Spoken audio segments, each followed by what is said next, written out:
like here is I mean, you're definitely past. I'm definitely past there. Yeah. All right, then maybe I won't. All right, what? Oh yeah, by a lot. All right, so I'm definitely past that. Now,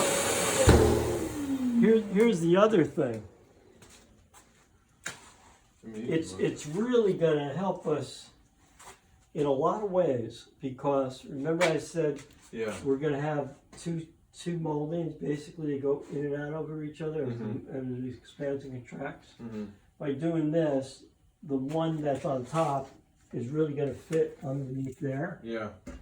And by moving this up on shims to expose the label, to expose the logo, it's going to work. It's going to work. Just we're going to move this out and get rid of this. Yeah. Right now.